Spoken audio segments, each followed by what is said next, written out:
సికింద్రాబాద్లో ఉన్నటువంటి సఫిల్గూడలోని మైసమ్మ టెంపుల్లో అమ్మవారి విగ్రహం ముందు ఒక దరిద్రుడు చేసినటువంటి దుర్మార్గమైన జుగుప్సాకరమైనటువంటి పని ఏ విధంగా ఏం మాట్లాడాలి కాదండి, నిజంగా ఇలాంటి వాళ్ళని ఏం చెయ్యాలి అనేటటువంటి ఒక ఉద్రేకము కూడా ప్రతి హిందువులోనూ రగులుతా ఉంది.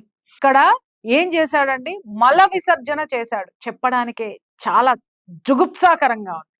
మల విసర్జన చేశారు. అదృష్టవశాత్తు అక్కడ ఉన్నటువంటి హిందువులు చూడడం జరిగింది. చూసిన తరువాత నిజం చెప్తున్నాను కదా, ఈ ఒక్క సంఘటనతోటైనా ప్రభుత్వాలు కళ్ళు తెరవాల్సినటువంటి అవసరం ఉంది.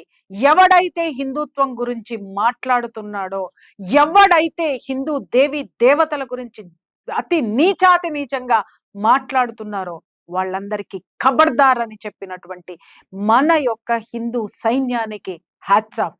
ఎక్కడైతే ఎవడైతే మల విసర్జన చేశాడో వాడి చేత ఆ ప్లేసులో వాడి చేతే శుభ్రం చేయించారు. ఎలా శుభ్రం చేశారు, దేని ద్వారా అయితే వెళ్ళిందో, దేని ద్వారా తిన్నాడో, పైనుంచి తిన్నాడు, కింద నుంచి వెళ్ళాడు. కానీ ఎక్కడ నుంచి అయితే ఆ విసర్జనకు సంబంధించింది స్వీకరించాడో దానితోటే అక్కడ అతగాడి చేత శుభ్రం చేయించడం అనేటటువంటిది జరిగింది.